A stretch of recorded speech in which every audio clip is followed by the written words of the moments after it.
Hari ini kita akan masuk ke pembahasan hadis berikutnya, yaitu hadis dari Abu Hurairah. An Abi Hurairah radhiyallahu anhu, dari sahabat Abu Hurairah radhiyallahu anhu. Abu Hurairah niki secara periwayatan hadis menempati peringkat pertama di atas istri Rasul, di atas Ali dan sahabat-sahabat lama yang lain. Padahal Abu Hurairah niku bareng kali Rasul itu nggak lebih dari 4 tahun, hanya di kisaran 3, sekian tahun. Tapi riwayat hadis beliau itu paling banyak karena saat beliau masuk Islam niku mikirnya nek aku arep ngejer sahabat-sahabat yang lain menggunakan jalur sedekah ya duitnya ra cukup. Bahkan Abu Hurairah niku pernah kaliren, kelaparan. Saking kelaparane arep njaluk karo sahabat yang lain izin, modelnya takok. Jadi etok-etok takok, pura-pura nanya sama Abu Bakar. Ada Abu Bakar nanya tentang ayat. Abu Bakar jawab apa adanya. Oh, ayat itu seperti ini. Ada Umar tanya lagi, "Wahai Umar, ayat ini maksudnya gimana?" Dijawab lagi. Padahal maksudnya bar takok ayat karepe dijak napa? Dijak mampir. Ayo mampir nang omah neng panganan. Tapi ternyata Abu Bakar sama Umar nggak ngajak mampir. Sing peka Rasul. Rasul ngerti Abu Hurairah kelaparan, dijaklah sama Rasul. Kemudian berikutnya dapat rezeki susu, suruh minum susu. Ini karena nempel Rasul terus. Selama 3 tahun sekian bulan nempel Rasul terus, dan apa yang didengar sama Rasul itu dihafal. Sampai saking seringnya beliau nyampaikan hadis Rasul, saking seringnya, mungkin ini nggak pernah dibahas di sejarah-sejarah sekolah. Abu Hurairah niku sampai diancam penjara sama Umar. Nanti bisa didapatkan kisahnya di kisah-kisah tentang Umar bin Khattab, tulisannya Dr. Haikal. Abu Hurairah sempat diancam penjara oleh Umar karena pada masa itu memang dilarang, khawatir iltibas, pencampuran antara ayat sama Al-Quran.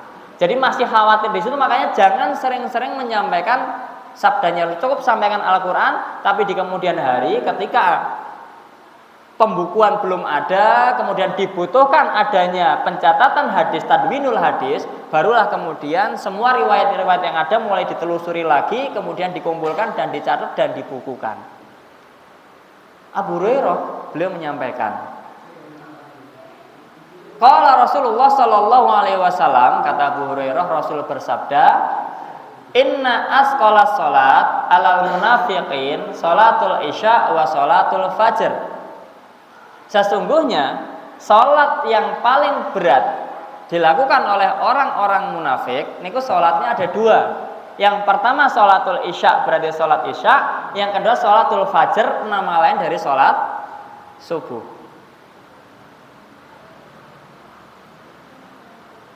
Walau ya'lamuna ma fihima, sekiranya orang-orang munafik mengetahui apa yang Allah siapkan berupa pahala untuk 2 waktu ini, isya sama subuh, bagi yang melaksanakannya, la atauhuma walau habwan.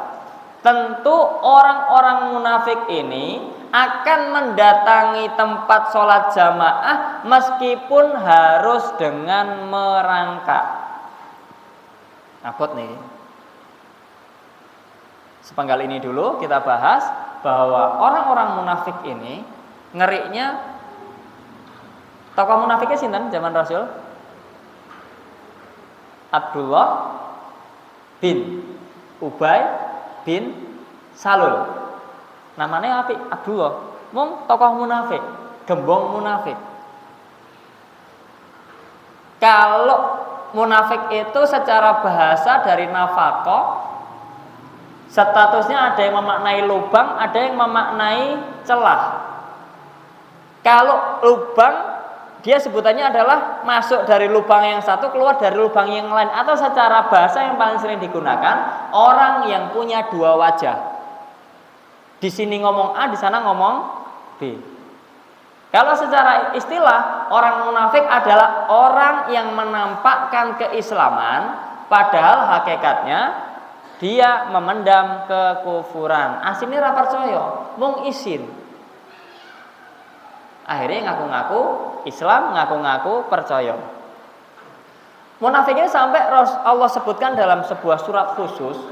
Ada sebuah surat yang mensifati mereka, yaitu sifat surat Al-Munafikun di juz 28. Dan tempat mereka karena menampakkan keislaman tapi menyembunyikan kekufuran, Rasul Allah membahasakannya fiddarkil asfali minan nar. Tempatnya orang-orang munafik itu berada kelak di neraka paling bawah. Fiddarkil asfal. Nah, kita kalau kenal dalan aspal niku kan aslinya bahasa Arab niku. Asfal berarti yang paling kerak. Ya sing didamel niku sok kerak ya. Orang-orang munafik. Bagi mereka melaksanakan ini berat. Kenapa? Karena orang-orang munafik ini di dalam surat An-Nisa ayat 142, innal munafiqina yukhadi'unallaha wa huwa khadi'uhum. Sesungguhnya orang-orang munafik itu pengen menipu Allah, padahal Allah lah yang kelak akan menipu mereka, yang justru menipu mereka. Wa idza qamu ila shalah, nah ini dia. Kalau berangkat melaksanakan sholat, kamu kusala, mangkate sholate males. Makanya salah satu bentuk keseriusan kita saat sholat adalah melaksanakan sesuai dengan yang Rasul contohkan. Fungsinya komentar para ulama sebagai bentuk kesungguhan kita. Kalau takbir, bentuk kesungguhannya adalah sebagaimana yang dicontohkan oleh Rasul. Napa? Takbir itu telapak tangannya ke arah kiblat. Mboten jadi Allahu Akbar. Nah, dari bawah langsung naik atau tangannya gini, mboten. Tapi kalau ngikut Rasul napa? Tangannya menghadap ke arah, telapak tangannya ke arah kiblat, sejajar dengan pundak. Nopo sejajar dengan telinga, kuping, bebas. Jadi segini atau segini, bebas memilih. Kemudian ketika sujud juga sama. Kalau sujud nggak boleh menempelkan nopo niki lengan ke lantai sebagaimana anjing menempelkan tangannya. Jadi ya diangkat. Mung nek salat jamaah ra usah dadak ombo-ombo. Masalah barang sikut-sikutan mungkin masalahnya. Atau nek salat jamaah kathah rencangin niku mun sak niki mawon. Karena hadis Rasul salat sampai kelihatan ketiaknya, Rasul niku salatnya sebagai imam sendiri atau ketika salat sunah sendiri. Bukan posisi jejer-jejer jamaah dengan yang lain. Kalau Rasul salatnya sampai ketoke, sampai kelek ketok berarti kan ombo, aku tak milu. Yo bener, mung nek pas jamaah ya mboten pas. Ganggu jamaah lainnya. Momennya lho hadisnya sahih. Bener, hadisnya sahih. Mung cara penempatannya mboten memakatan. Nek ngeyel karepe makat, nyikut niku. Karena enten, ngapunten enten. Kula pernah ngrasake ya rada. Lah pripun? Kene wis direwangi mung secukupnya. Lah kok kesikut, waduh iki kok. Ya bener hadisnya, mung penempatan hadisnya mboten pas. Nek pas salat qiyam, salat qiyamul lail, salat duha, salat qobliyah ba'diyah, monggo. Mau ngikuti sunnah, monggo. Karena hari ini kadang kalau kita belajar hadis ahkam, dan yang kita pelajari hadis ahkam, hadis-hadis terkait hukum, perlu diimbangi mengetahui hukum-hukum fikihnya. Makanya kita bahas syarahnya, biar tahu hukum fikihnya bagaimana, ben mboten dadi wong sing atosan. Karena nek mung sekedar entuk hadis, iki hadis sahih langsung tak laksanake, mboten ngertos penjelasan syarahe, mengke dadi gegeran. Karena matanya mboten pas. Sami. Ada hadis nih, gini. Hadisnya diriwayatkan oleh Bukhari Muslim, berarti derajat yang paling inggil, gitu nggih. Nah, hadisnya sahih. Hadisnya bunyinya gini. Khaliful Yahud sallu bini alikum. Selisihilah orang Yahudi. Jadi semenjak zaman dulu Rasul sudah mengingatkan selisih orang Yahudi. Hari ini terwakili dengan orang-orang Israel. Selisihilah orang-orang Yahudi. Orang Yahudi itu kalau sholat nggak boleh menggunakan sendal. Maka kata Rasul, Khaliful Yahud, selisihilah orang Yahudi. Apa kata Rasul berikutnya? Sallu bini alikum. Sholatlah kalian menggunakan sendal-sendal kalian, sepatu kalian. Enten sing sholat ngangge sendal teng mriki wau, sholat maghrib. Hadisnya soalnya lho niki. Napa mboten enten sing praktek?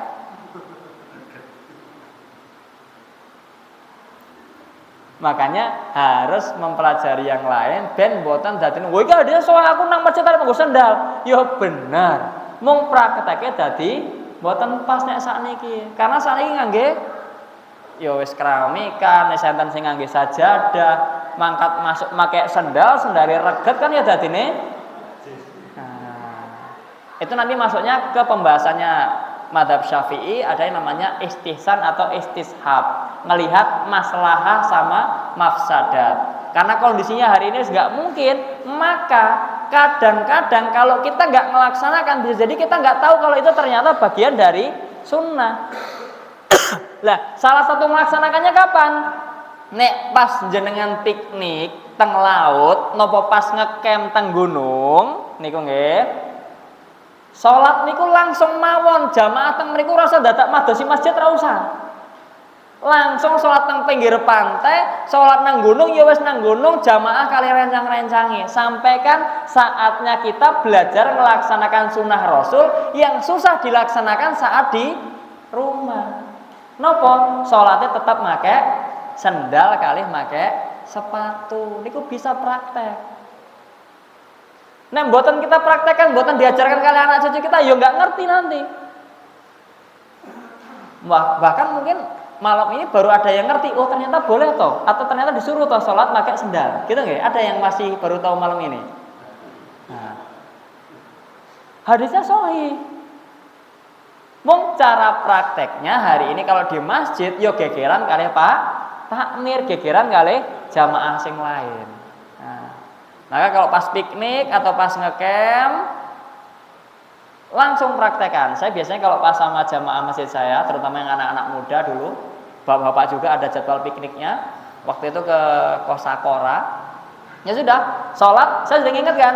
Sholat semuanya jangan ada yang gunakan alas, karena ada yang bawa sajadah kecil niku. Nah, jangan ada yang gunakan alas, kita langsung beralaskan pasir. Kemudian semua sendal dan sepatu pakai.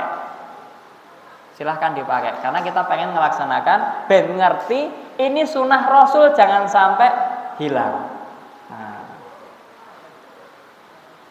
Ikhwani fillah rasyadakumullah wa iyyakum, maka ketika mempelajari ini kita perlu mempelajari hukum-hukum fikihnya ben ora atosan. Dan orang-orang munafik ini kalau yang disebutkan dalam hadis yang lain, masih ada di ayat ini, wa idza qaumil sholati qamu kusala. Kalau pas melaksanakan salatnya itu males-males. Karena napa? Yura'unan nasa wa la yadhkurunallaha illa qalila. Salat niku tujuannya mboten mengharap ridho Allah kemudian melaksanakan mboten. Salat niku mung pengen dipandang kalih tiyang senes. Pengen dilihat oleh orang lain itu toh. Wong rajin kae. Niku mboten lebih. Walayat kurunallah ila qalila, dan enggak mengingat Allah kecuali dikit banget. Jadi pas sholat ya serah kelingan nopo-nopo. Oh memang tujuannya bukan sholatnya bukan. Berangkat ke masjid, datang masjid, mung niate benten. Maka sholat isya dan sholat subuh di dalam makna ijmalinya, di dalam makna secara globalnya, kenapa disebutkan lamma kana munafiquna yura'unan nas wa la yadhkurunallaha illa qalila wa kana salatul isya wa salatul fajr bi waqtil dhulam. Nah, Kenapa kok orang munafik itu ngerasa berat melaksanakan sholat isya sama sholat fajar? Karena wong munafik niku nek wayahe sholat tujuannya mung pengen didelok wong liya. Titik. Itu toh.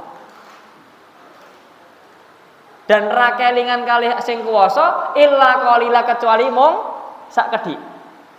Dados sholat ya wis. Ya kita juga kadang seperti itu nggih. Salat kelingannya napa?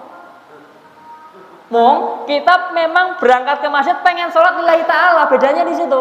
Nek munafik berangkat ke masjid pengennya mung didelok, nek kita berangkat ke masjid pengennya memang lillahi taala meskipun bar takbir pikirane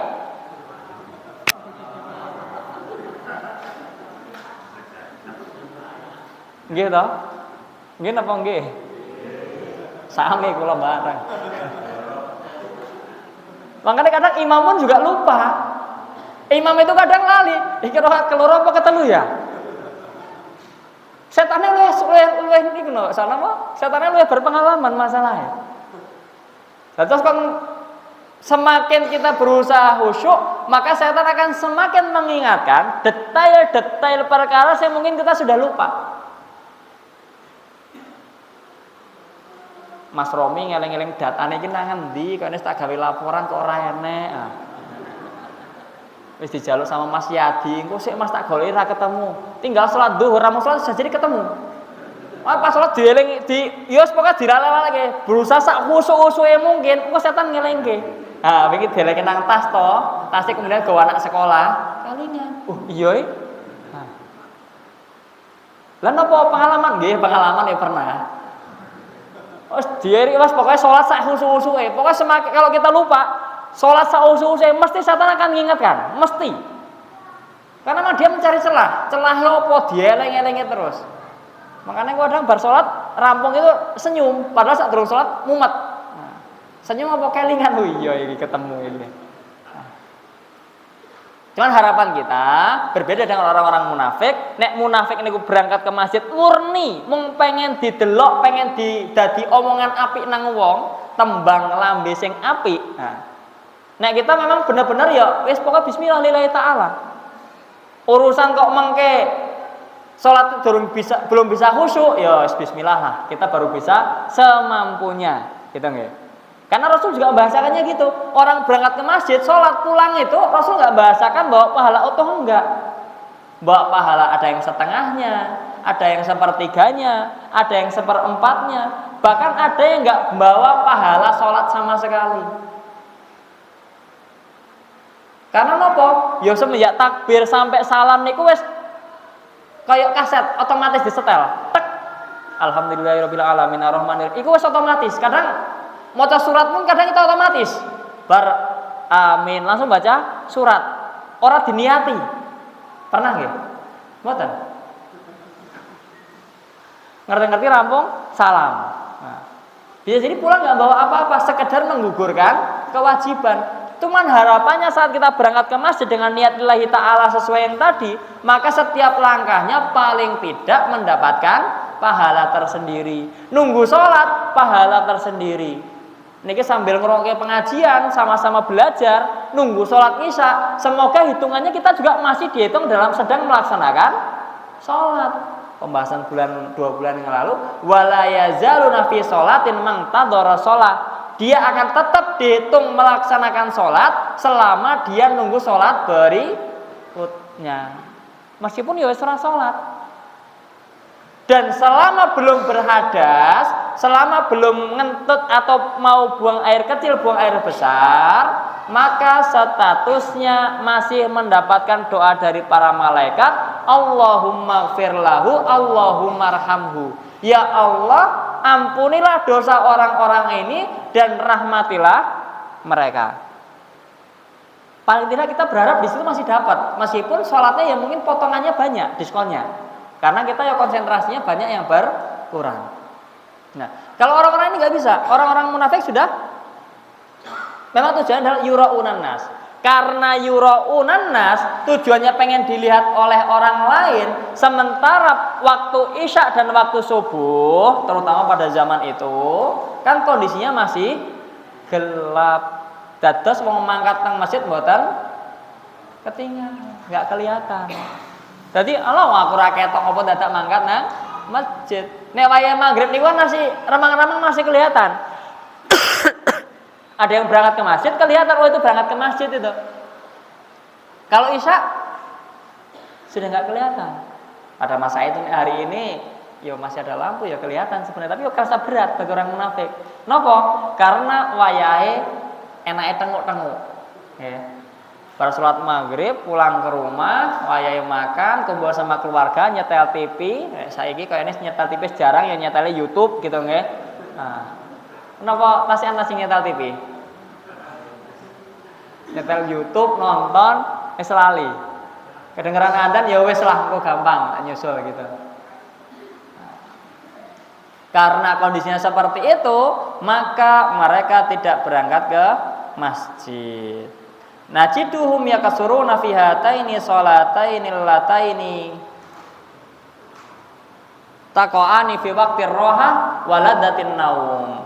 Jadi orang-orang ini kenapa kok nggak mau melaksanakan? Karena ya waktu enak-enaknya istirahat buat sholat isya dan pas wayai sholat subuh waktu enak-enaknya buat tidur. Niki ngapunten, coba jenengan perhatikan. Ini kan musim nyamuk nggih. Teng mriki musim nyamuk napa mboten niki dalu? Sami nggih. Nah, berarti mboten nang Jati tok niki. Musim nyamuk silakan diperhatikan. Kalau pas menjelang subuh nyamuk hilang. Pas malam nyamuk Masya Allah wis pasang obat nyamuknya masih kalah. Masih kena ceklak-cekluk celakat wae iki kok kemen nyamuke. Tapi pas menjelang subuh obat nyamuk ya wis gak ada, nyamuk ya juga hilang.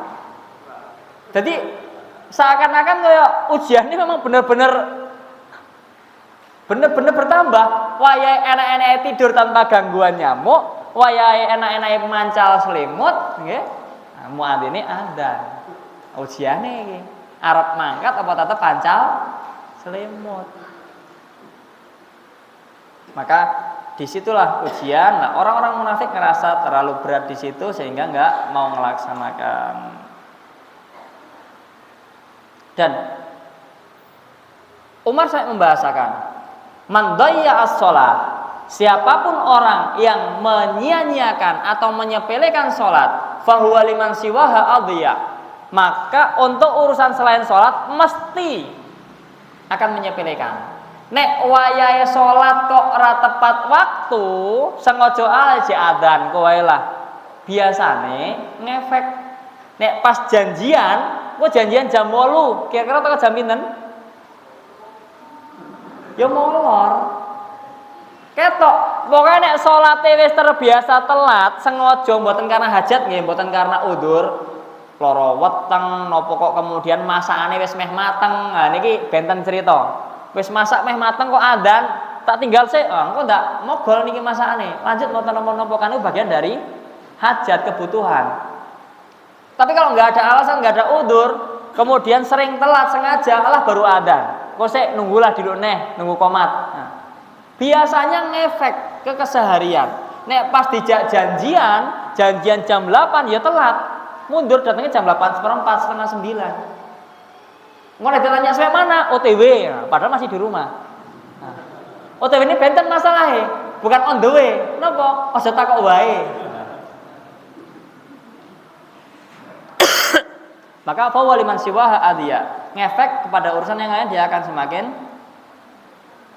menyepelekan. Dan orang-orang munafik ini, kalau zaman Rasul ada sahabat yang namanya Hudzaifah ibnul Yaman.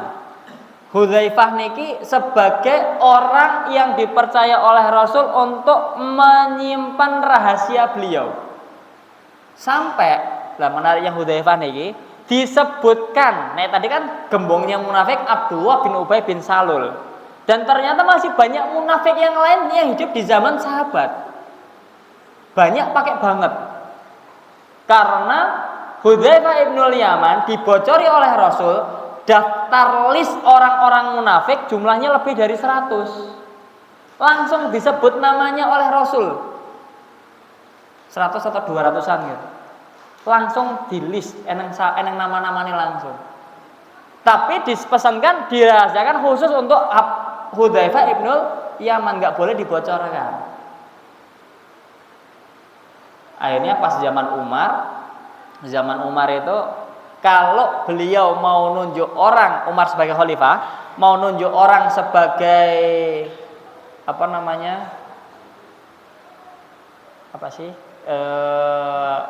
ya pokoknya di orang pemerintahan gitu ya bahasa enaknya. Orang pemerintahan khalifah, jadi wakil dari kekhalifahan, kalau mau ditunjuk sama Umar kok Hudzaifah ibnul Yaman komentar, jangan. Maka Umar langsung menganulir, nggak jadi.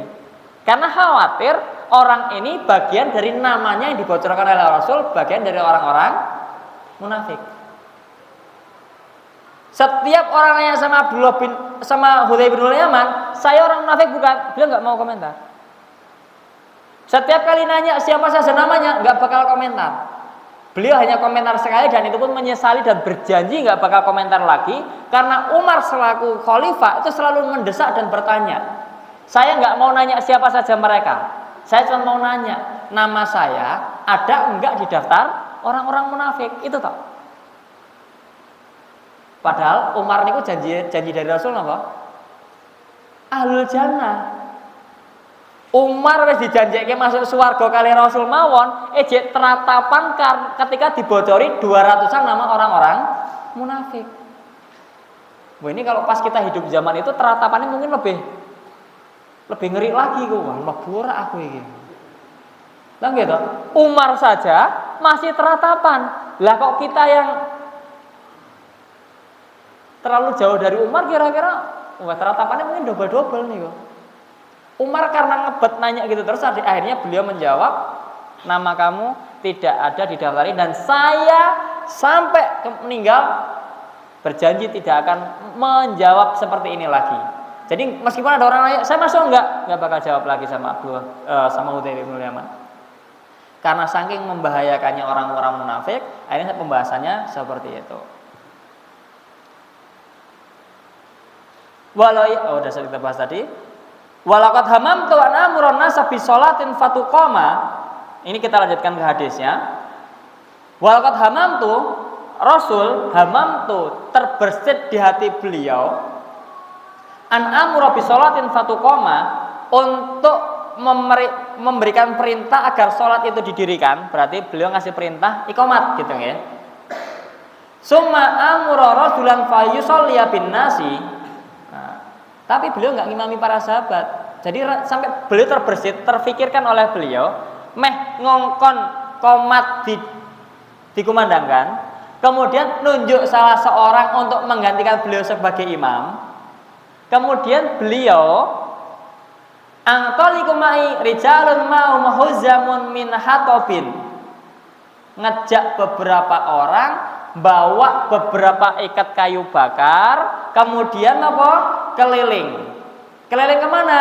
Ila qaumin la yashhaduna sholata, kepada orang-orang yang enggak berangkat ke masjid.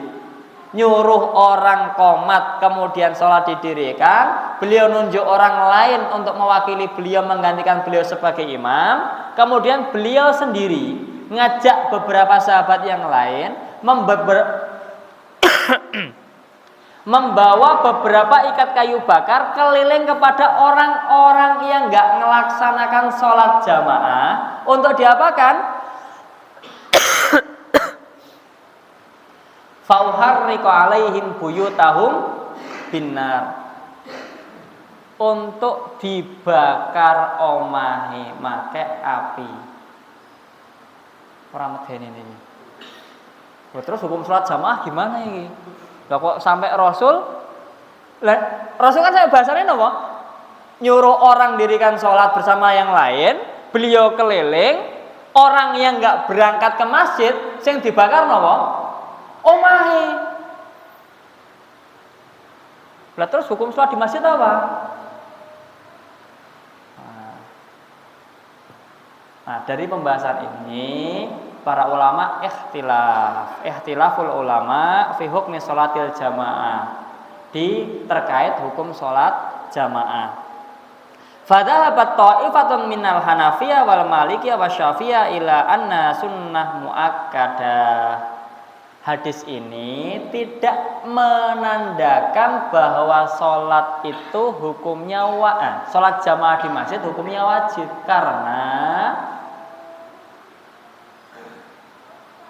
ini baru hamam tuh, Rasul baru terbersit, gitu nggih. Belum benar-benar memerintahkan, sehingga dari yang statusnya wajib turun menjadi sunnah muakkadah, sunnah yang ditekankan. Jadi sunnah tapi wis mendekati wajib. Karena apa?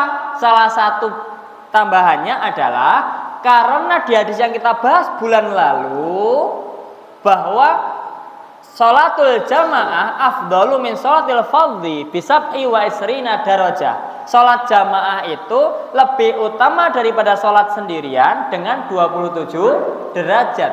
Masing-masing memiliki fadilah, tetap memiliki keutamaan meskipun sholat sendiri, karena dia masih melaksanakan syariat Islam.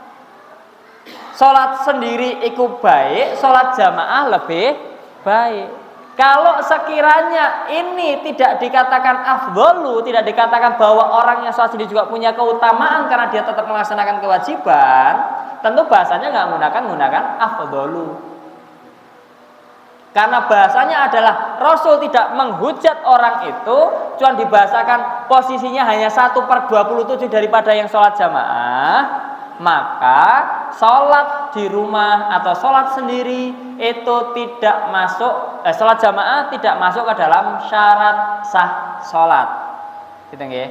Nggak masuk ke syarat sah sholat sehingga tetap sah, cuman pahalanya 1/27 dibandingkan orang yang berangkat ke masjid. Meskipun ada juga yang berpendapat, terutama kaum Dhahiriyah. Jadi ada madhab itu yang kita kenal biasanya ada 4.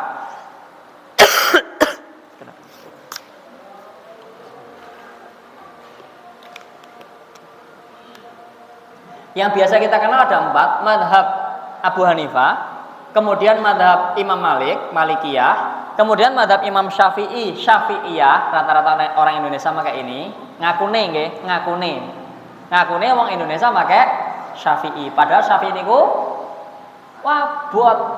Enten sing udut teng mriki? Ahlu udut enten? Ahlu hisab. Nah, madhab Syafi'i haram. Apa mboten abot niku? Nah, Indonesia bahasa kene napa? Makruh, gitu nggih. Nah, ngakune madhab Syafi'i. Madhab Syafi'i abot malih, wong wedok pakai cadar hukume wajib. Ngaku Syafi'i abot. Yang keempat madhab Imam Ahmad bin Hambal atau Hambali. Rata-rata orang-orang Mekah menggunakan madhab Hambali. Ada lagi madhab kelima, itu namanya madhab Dhahiri, Abu Dawud al-Dhahiri. Berdasarkan kontekstual sebuah ayat atau sebuah hadis, maka beliau ketika melihat konteksnya hadis seperti ini dan hadisnya sahih, karena kalau Rasul sudah terbersit itu berarti kan wis duwe greget niku. Berarti komentar madzhab Dhahiri niku ini bagian dari syarat sah salat. Nek salat kok ora jamaah berarti salate ora sah. Wah, abot niki. Karena beliau berdasarkan tekstual hadis ataupun ayat. Nah, terus kita gimana? Nah, kita lebih dekat, lebih cocok dengan, ada juga yang berpendapat wajib. Pendapat wajibnya tadi menggunakan madzhab Dhahiri tadi.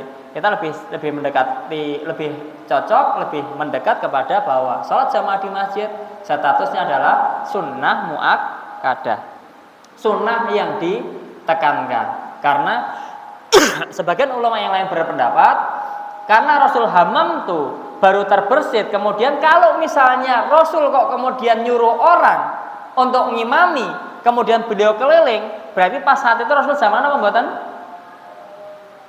Nek Rasul keliling berarti Rasul zaman apa mboten? Mboten. Inilah yang menjadi dasar bagi orang-orang yang berpendapat bahwa, terutama para ulama yang berpendapat bahwa sholat jamaah terutama di masjid hukumnya bukan wajib, tapi statusnya adalah sunnah muakkadah, sunnah yang ditekankan. Mung pahalanya berlipat ganda sampai 27 atau 25 derajat. Wallahu a'lam bishawab.